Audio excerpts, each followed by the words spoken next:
Welcome to Your Region This Week. I'm Carla Fitzsimmons and Andy is off this week. In this episode, an innovative project that provides affordable housing to women and children living in local shelters. We get a first-hand look at the vital role 911 fire dispatch plays in an emergency situation. Plus, a local entrepreneur helps users put their best foot forward. But first, here's a look at the headlines.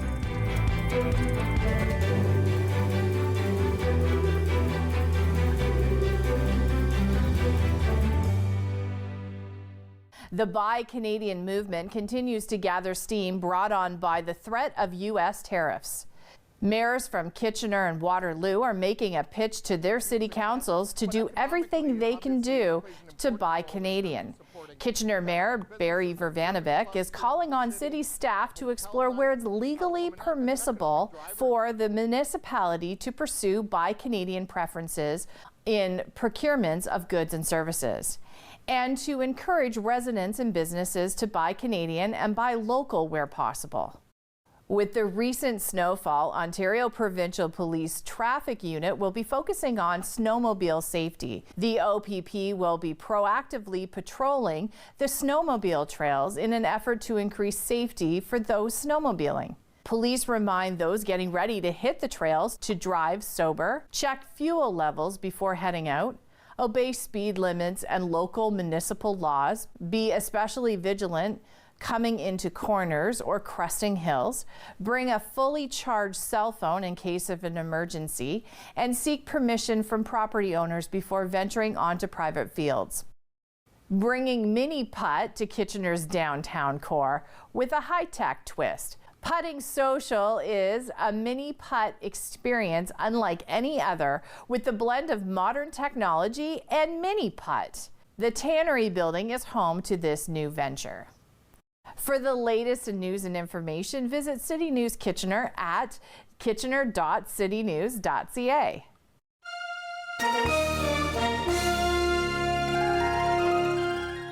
Coming up, Beyond Housing is changing lives in our community. There's so many good organizations in the community that also do other work, and for them, housing is a challenge for them. It's a bit of a stumbling block.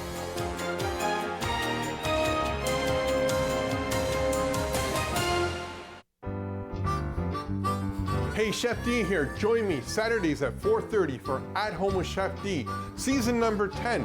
Thanks so much for that. Hey, we're gonna go back old school. We're gonna join Julia Child and Graham Kerr and some of their great recipes and share some of their passion with you.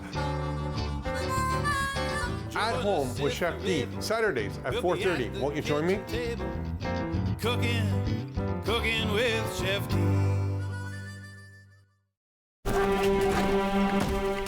I don't care what the law is. I will never be a slave. That word, I hate it. It rests on my tongue like rot. Peter, how does it feel to get paid for your work? There are rumors freedom's coming for us all. Freedom, you know that's all I want. Chloe, careful. Real men would rather sell you across the river to America than let you go free. Then I'll run. I've run before. Maybe this time for good. No! Just get her into a boat. No! Chloe! Chloe, no!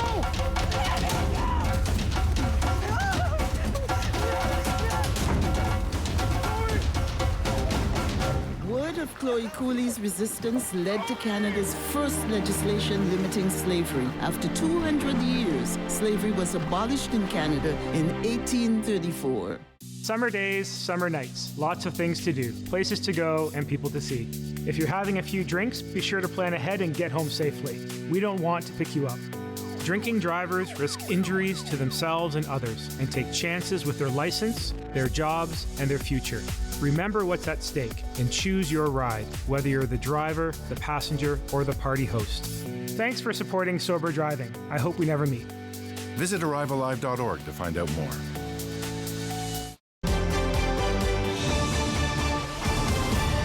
Welcome back. It's been 6 years in the making. Beyond Housing will break ground this year on a project that will change the lives of women and children living in shelters due to intimate partner violence. I've been involved with Beyond Housing for 11 years. As an organization, next year will be our 25th anniversary. So we're still relatively new and maybe a little bit unknown, but I think we're having a big impact in the community. I pick up the phone, I answer, we have a conversation. It often starts with a cup of coffee and you see where it goes from there. Those conversations have turned into gifts of land, they've turned into partnerships, and they've turned into donations that make all of it possible. It all started with the donation of land, and that allowed us to dream, I guess, a little bit about what could be on that. And we kicked around some ideas and realized that this would be a perfect spot for some stacked townhouses. And so based on that, we decided, okay, well, who would live here? And we reached out to Women's Crisis Services of Waterloo Region and asked if they would be interested in some. We always look for a partner when we're doing a new project. We provide housing. There's so many good organizations in the community that also do other work, and for them, housing is a challenge for them. It's a bit of a stumbling block, so that was the reason for reaching out to Women's Crisis Services. And chatting with her, the wait times in their transitional and shelter, it's increased, I believe, 48 to 57%, something like that over the last 4 years. So finding permanent housing for people so that they can move out of the shelter system to create space for somebody else, certainly a big stumbling block for them, and we're just glad to be part of the solution. I mean, we are actually in a crisis. It's an epidemic. It's been described as such, and so we've got a housing crisis and an intimate partner violence crisis as well. This responds to both of those. Well, the land, actually, we became aware of it potentially coming through an estate almost 6 years ago. So it's quite a long period of time. It actually, the ownership of it just transferred in December of this year. So we started on the quiet campaign with our donors back in the fall to do the work required to get some of the seed funding so that we could put a strong proposal in to the region of Waterloo. So we were successful in that in getting funding through the region of Waterloo. We also submitted a grant application to the city of Kitchener as well, and we're successful in receiving that as well. So those things all kind of stack up to help make something go forward. The last number of projects we've done have all been apartment buildings. We did a 28-unit addition in St. Jacobs 2 years ago for seniors, corner of Bridgeport and Lancaster, again in partnership with another organization, Parents for Community Living. So often in partnership, but nothing with Women's Crisis Services, and it's been a long time since we did stacked townhouses as well. Well, you can get more properties or more homes onto one property. So this particular piece of land, it's a corner lot. Previously it had a bungalow, and now we're going to be able to put 20 units on that half-acre parcel of land. Pretty interesting what they can come up with. And what's unique about this one is that often you would end up having only a lot of 2 and 3 bedroom units, and with stacks you've got units, stairs going up or down. Here we're going to have some accessible ground floor units, some 1-bedroom units, and we're also going to have some 4-bedroom units, which are also very difficult to do in a stacked townhouse model. So it's a really interesting mix. And that was in consultation with Jen and Women's Crisis Services as well as the Waterloo Region Housing. So everybody needs housing. A mix of housing options responds to a variety of situations. We'll be looking to do groundbreaking late spring, early summer at the latest. Okay. And it'll be about a 1-year turnaround before people can move in and call it their home. We always have some in the back burner. So like I mentioned, this one, the first conversations with it started 6 years ago. Since then, we've actually completed 2 projects. Oh, wow. Yeah, so we have quite a number of conversations going on right now in the background about what comes next. We do have a $2 million capital campaign. Right now we're at $1.3 million that we've raised. So we've got some work to do, but we've got some momentum, and we just invite people to phone me up if they're curious. In an emergency situation, every second counts. From the moment a person calls 911 to the second the first responders arrive at that location. We get a behind-the-scenes look at fire dispatch here in Waterloo Region. So fire communications, or dispatch, takes all of the 911 calls that come in for all of Waterloo Region when it's fire related. So when you initially call 911, your call gets routed to police department, and then from the police department, if you say you need the fire department, you come to us. When we answer your call, we take your information based on your address location. We send the closest units to you as a fire response. Yeah, 123. Fire department for what city? And the address?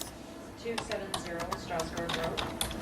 And what's going on at 270 Reported fire in the key. Not sure if it's out yet. Building's full of smoke. A structure fire? Yes, in the kitchen. In the kitchen? And do you know, is everybody evacuating the building? Remember that we're professional and we're here to help you. So the best way to let us do that is to give us the information as we ask it of you. Location is the most important thing. If we don't know where you are, we can't send you the help that you need. The second most important information is what's going on. Once we know the location and what's happening, we can send the appropriate resources, and that's when we're going to collect any secondary information like name, phone number, callback information, any additional information based on the premise or anything else that's happening at that time. The location response just depends on where the call actually is. We have time guidelines within dispatch that require us to have the call answered and dispatched within 60 seconds. So the faster we can do that, the faster we can get the help that you need. If you're within a city, your typical response time is 3 to 5 minutes.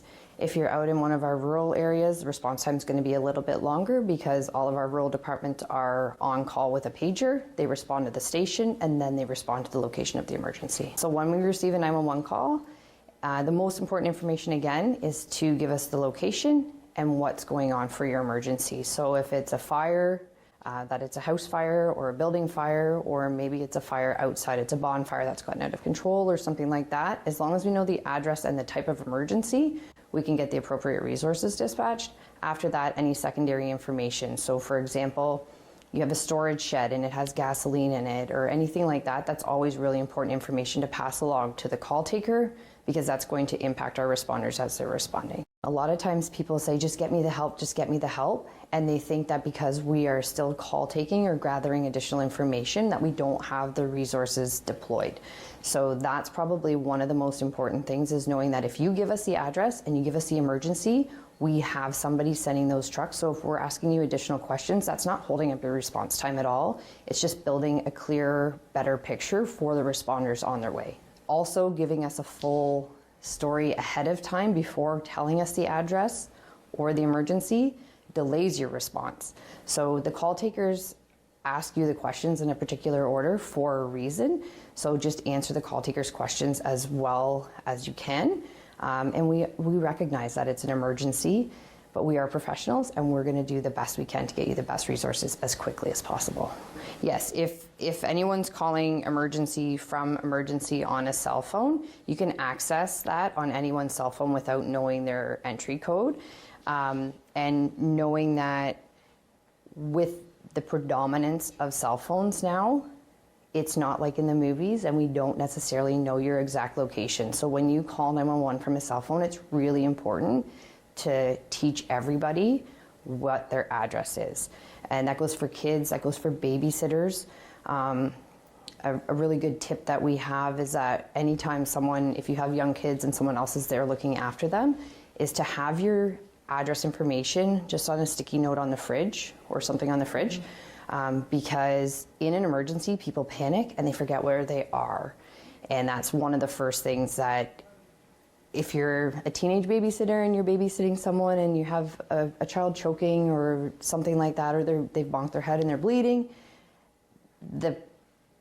what happens typically is they'll panic and they'll forget their location. So we want to make sure that they have that information accessible to them so that when they're calling 911, they can give that information clearly and concisely so the help can get on their way. I've been with the fire department for about 19 years, and in my career I've definitely seen a big progression from landline to cell phone. Landline was great, it gave you the exact location that the bill was registered to, so 99% of the time it was the location that we needed to go. With cell phones, we get, it's called a cell drop, and that typically brings you within a reasonable area of the location, but it doesn't always give you the exact address. So our percentages now are very predominant cell phone or VoIP.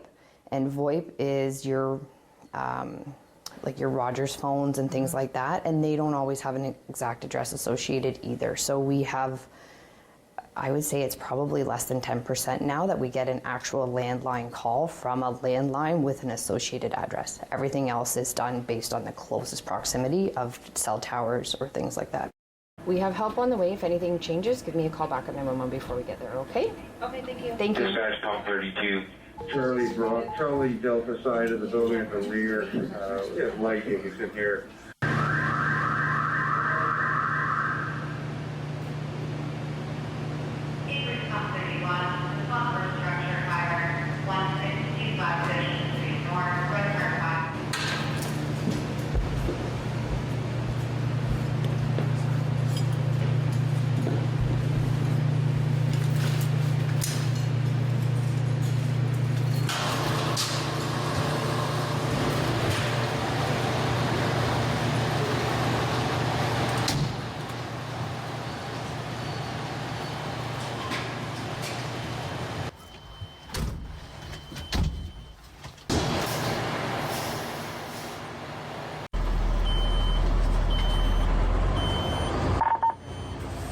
Pump 31's on Route 1625, Bishop Street North, construction. Roger, Pump 31.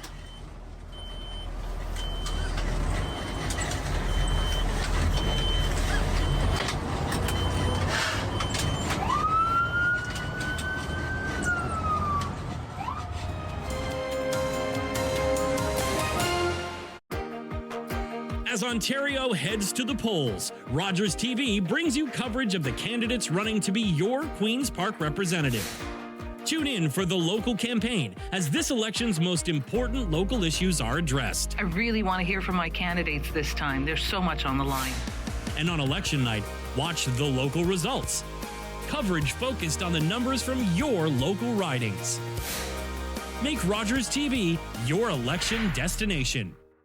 Kitchener's perfect music mix is on Chime 96.7.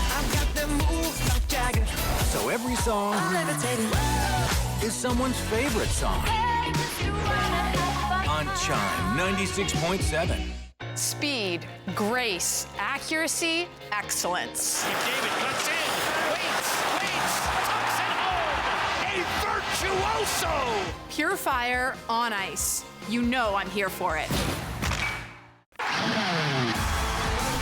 Unbelievable. You just never see that. What a shot. Scores! The OHL on Rogers TV.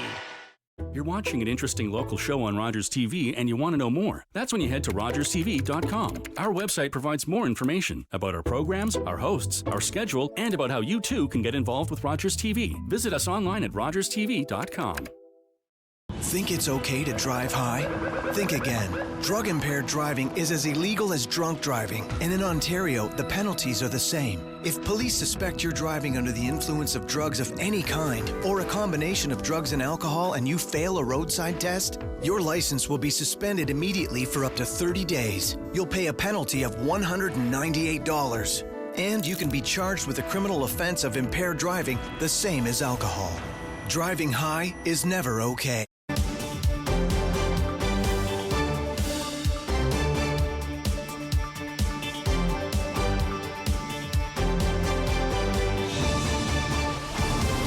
In sports, the Waterloo Junior Warriors welcome Grey Cup and Vanier Cup champion Craig Butler as a guest coach. Take a look. He is an all-star in the CFL. He's a CFL champion, played for the Rough Riders, played for Hamilton, and also won the Vanier Cup with Western Mustangs. He's an all-star, and I'll tell you what, one of the hardest working guys I know, and I get lucky to call him my brother-in-law.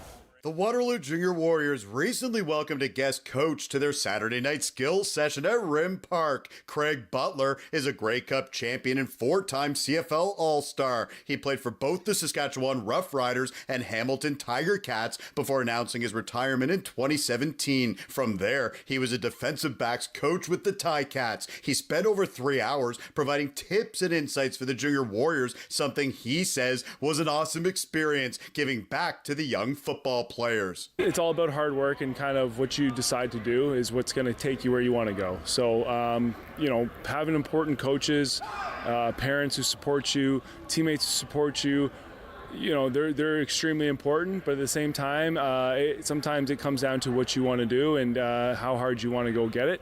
And I'm hoping these kids kind of take away from it. The best thing about this type of program is they're getting better no matter what. Just because they showed up tonight, they're getting better. Anytime you get to go out and be on the football field and just, you know, talk, like I like to think I have a little bit of knowledge of this brain still, so just to share it, and you know, even if it's one person that picks it up and takes it and they share it with somebody else, it's a win. So yeah, it's awesome. I love being around the game. It's still in me, even though I've left it, you know, at a professional level. I'll always be involved in some sort of fashion, and I'll always take an opportunity to come out and, you know, like I said, help grow it, and you know, help people get better, help somebody else get better, and pass on what someone did for me when I was their age. Just him being out here the first time when he was first talking, it's just contagious. His message he was giving out, how excited he was to be here. Him saying like he wasn't here because he's asked to be here. He wanted to be here. That sort of stuff you can tell. Like even when if you watch him when he's talking to the DBs, he's so enthusiastic, so energetic. He just loves being here, and having a guy like that, former Grey Cup champion, former Vanier Cup champion, all those, they all add up, and they clearly show to how he coaches and how he is around the kids. Just seeing the growth in football in Ontario, in this region, is awesome to see, and the kids being a part of it.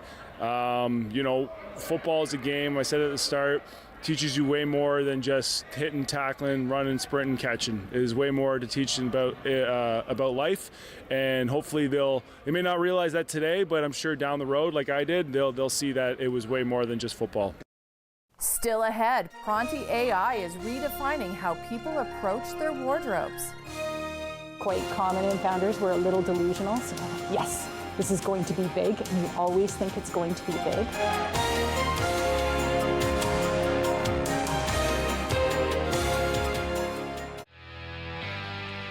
Hey everybody, it's Sean Ferfaro reminding you to tune in every Friday night at 6:30 for This Week in Rangers Nation. I'm going to have exclusive highlights and interviews with your Rangers players. I'm going to have Rangers alumni. We're going to talk to some of the coaches, and because it's me, we're going to have a little bit of fun as well. Every Friday at 6:30, everything you want to know here in our town. It's This Week in Rangers Nation right here on Rogers TV.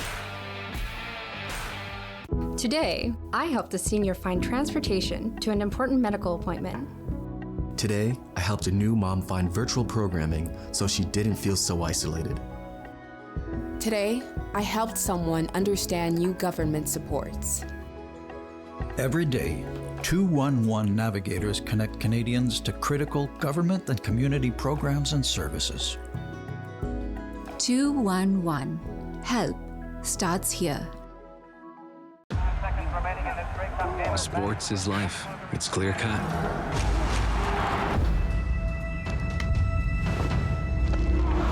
Everything's out in the open. There's nowhere to hide.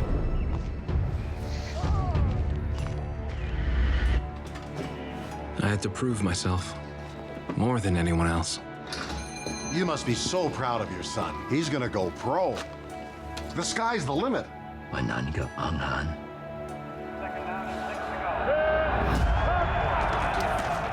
There's always a winner and a loser. You cannot reach the sky in broken cleats. Of course, I always want to be the winner. And I did reach the sky. Norman Kwam, the first Chinese-Canadian professional football player, still holds records to this day. He retired from the sport in 1960 and later became Lieutenant Governor of Alberta.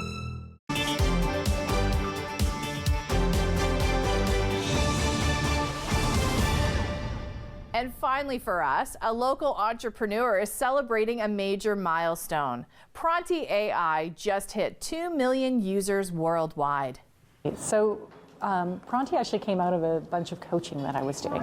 And what I really realized was how common it is for everybody to have outfit stress, and how much, we're very lucky. We have these big closets, but these big closets make us stressed when we go to try and put together combinations. And so that was really the kernel, the genesis behind it. I'm here to solve outfit stress, and I wanted to make sure that we also bundled it with fashion sustainability so that we were less stressed, but also conscious about what we were doing. In the startup world, there's a mantra around, testing and iterating and putting things out there and testing and iterating and doing this cyclical thing. So it very much was that. At the beginning, though, I did do a lot of market research. I spent a lot of time asking people, how do they get dressed in the morning? What goes through their head? What are their different pain points? And that was really, really interesting work. It really brought out a lot of the psychology that I think we keep quite hidden. It's in our closets, it stays in our closets. And that really formed the basis for what I was trying to solve around the pain points and around why I think Pronti is so successful today. It's interesting because I certainly went in with an assumption that it was probably going to be more women and was surprised through the market research. So it turns out that young men, and I think from everything that I've heard, it's because they grew up with the influencer era. Young men too are quite stressed. And the more we have events that challenge whether or not we want to stand out or fit in, the more stressed we are. So if you think about that, when you get up and you go to walk the dog, you're not worried about whether you stand out or fit in. Right. But if you've got a special presentation or something that you want, to make an impact in, all of a sudden the stress ratchets it up. Yeah. You're going to a wedding, you haven't seen those friends in a long time. Stress goes up. You want to fit in? Do you want to stand out? And that happens with young men or women. And it was about 6 months of a lot of testing. And then in January of 2022, it really just took off. It was kind of that magic amount of product that you need. And then the pain points, everything just sort of came together. And we had our first really huge viral event. And that for me was a surprise because I was still in my mind in an MVP stage where I was testing and iterating. I didn't expect it to take off. So there were what I lovingly call a lot of sweaty armpit moments where I was like, oh no, I don't know if we can handle this. But we did. And that's where we are today. I mean, I think this is something that's quite common in founders. We're a little delusional. So we're like, yes, this is going to be big. And you always think it's going to be big. But of course, there's been times where it's run ahead of me. And I thought, I wasn't expecting that. But yeah, you have to dream big. I'm a productivity nut. I really care about my time. I really care about being efficient. But for the most part, this is not most of my users. Most of my users feel that outfit stress more than they care about how productive they are. And so just knowing that, you start to build things differently for people. And so it's not smart just to build it for you, you're building it for everyone. One of the things that, it's a hot topic right now, but supporting local and supporting small and medium businesses, it's so important to us. And I would just really encourage the Canadians to come out and to, be active with their small businesses. I would love for them to download Pronti, subscribe. I just really want the world to go out there more confident and stress-free. So, I hope that everybody can go out there and do that, whether it's with or without the Pronti app. And that's our show for this edition of Your Region This Week. Thanks for watching. I'm Carla Fitzsimmons. See you next time.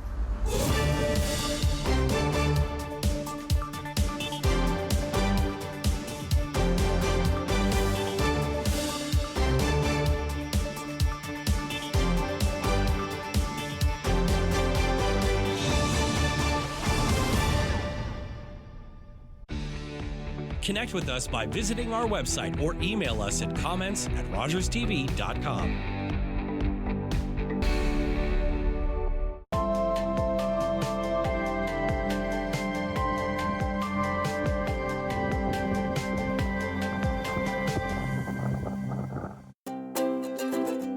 Hi, I'm Stacey Bester, the host of Sweet Occasions here on Rogers TV. I'm so looking forward to season 7, where we're serving up both sweet and savory dishes. I hope you'll tune in and enjoy all of the flavors that we have for you. And don't forget to make every day a sweet occasion.